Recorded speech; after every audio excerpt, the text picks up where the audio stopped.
Welcome, ladies and gentlemen. Thank you very much for supporting our channel. Yesterday, the president was in Kandara constituency for AIPC Holy Oil celebration. And I analyzed before that event that Alan Swahome had done a press conference warning the president that if he was to go to Kandara, he will steer clear of politics. Little did Alice know that she was cooking her own goose. And I followed that event. I saw the leadership of Moranga there. Sabina Chege was there. I think Kadini Kege was also there. And a host of other MCS. Then the leadership of the church. Of course, after that, there was expectation that he was going to have some roadside rallies, but he opted not to. Then I followed a bit of the speech, even though you realize that when president makes a tour in any central Kenya area, he chooses to speak in Kikuyu. And that is why Uhuru's speech in central hits special. It's normally a very special visit. Uhuru spoke yesterday about a couple of things, and there is one thing that he mentioned, that he will take time when campaign starts, and he will campaign in central Kenya for his preferred presidential candidate, Raila Odinga. That was one thing he said. Secondly, he also mentioned, and he was telling off Deputy President William Ruto's allies from central Kenya that have been belittling him, that he is not their equal. And of course we agree that he is not their equal. But to the surprise, in my observation, for the first time, President Uhuru Kenyatta did not attack his deputy. In fact, he never mentioned anything to deal with support Raila Odinga. I am not in good terms with my deputy. I am not in good terms with my deputy. He avoided that topic, and that was very strategic. The president has chosen to square it out with the UDA allies in central Kenya that had taken the last 4 years trying to demonize Uhuru Kenyatta. He has chosen that path, and in the next 3 months to the August 9th general election, it's going to be a very interesting period. Actually, if you ask me, the Mount Kenya politics is going to start after the nominations. You've seen the way things are falling apart, and everyone then have to go back to drawing board. The president's new strategy, I can assure you, will take Ruto back to the drawing board. If you look at yesterday, there's some two pointers that we can grab. Uhuru spoke about the peace message. And the peace message, he was saying that I am ready to have a handshake with anyone so long as it will be for the peace of this country. Even though someone might ask, so why don't you have a handshake with your deputy?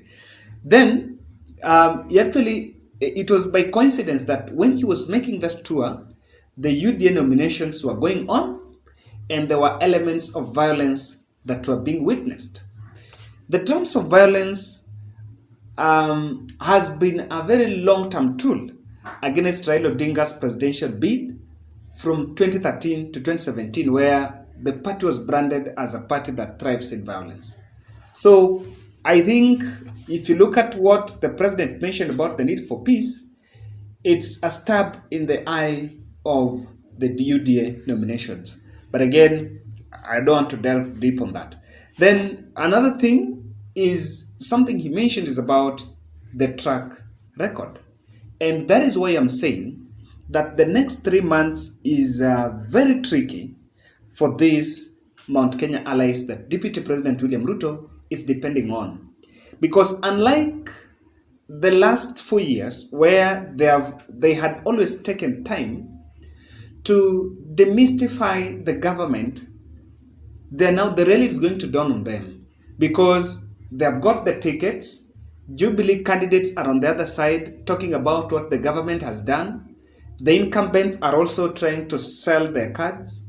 So if you are there going to tell people about Uhuru and Raila relationship, Uhuru and Raila relationship, the way that relationship is betraying William Ruto, it's not going to be sellable, because that has been here. We've stayed with that for long. And Uhuru, the latest move by Uhuru, now to hit the road and make a U-turn, don't attack the deputy, but then directly face the allies. Ladies and gentlemen, if you're watching this video and you have not yet subscribed, take time, kindly subscribe, click the notification bell, and also want to humbly request you that give us your feedback in the comment section. If the president makes that tour, which I want to believe he is also been installed as the chairman of the Azimio coalition, so he will also be making it in his capacity as the chairman of the Azimio coalition and as also the party leader of Jubilee Party. And he might go there with both Raila and Kalonzo Musyoka and the team. And in fact, one thing I've realized, that for the Central Kenya team to avoid that, maybe a reception, to control Raila reception in Central Kenya, I think the president will opt to go with the whole team. Raila, Kalonzo, the whole team. So that it doesn't become that Raila is being taken there, but it becomes the whole of Azimio House. I think that is going to reduce maybe bit of repulsive force that can arise. In any case, Raila was going there with the president, just the two of them. So let's look at it. What should you expect? One thing I understand is he's going to take that opportunity to endorse Jubilee candidates.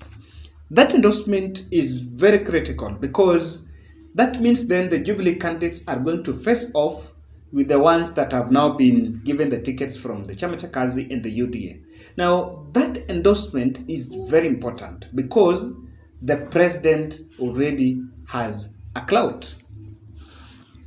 One thing that people underestimated, when William Ruto, Rigathi Gachagua, Ndindi Nyoro, Irungu Kang'ata went and did a posture in front of people as hustlers. In fact, I normally say that the hustler narrative was just a posture of standing before voters in what was seen as a narrative that will cut across the demographics.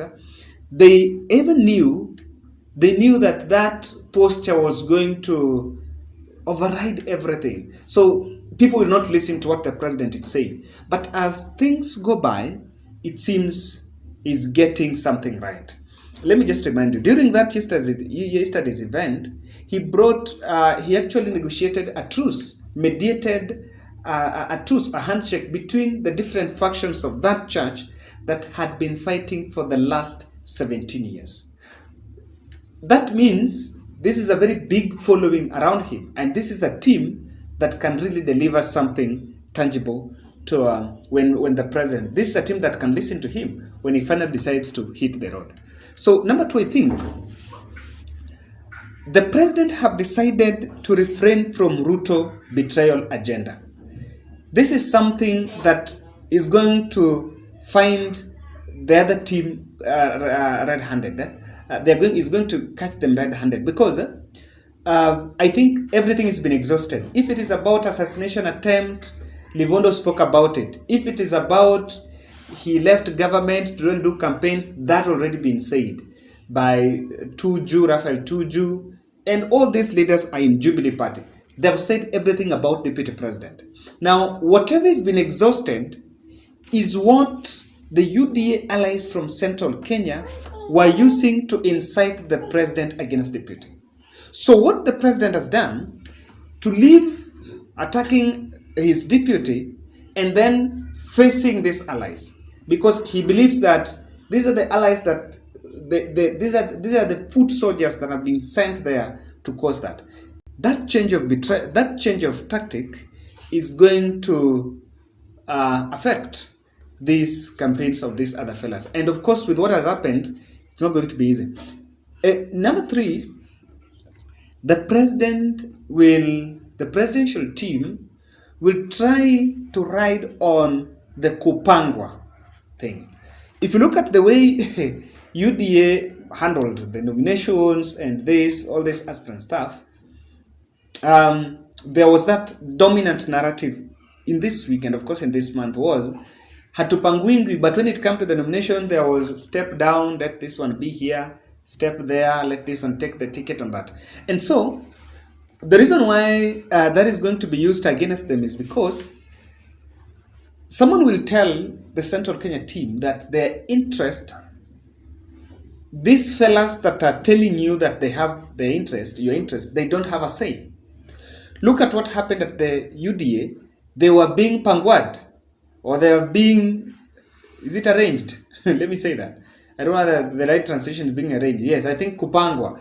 Walikuwa wanapangwa. So there is nothing, it means they're at the mercies of deputy president. They didn't have a say in the UDA. And remember, this is something that has been there. Lastly, when Uhuru makes that tour, he's going to thrust himself. And of course, he is the kingpin. He is the spokesperson of the GEMA.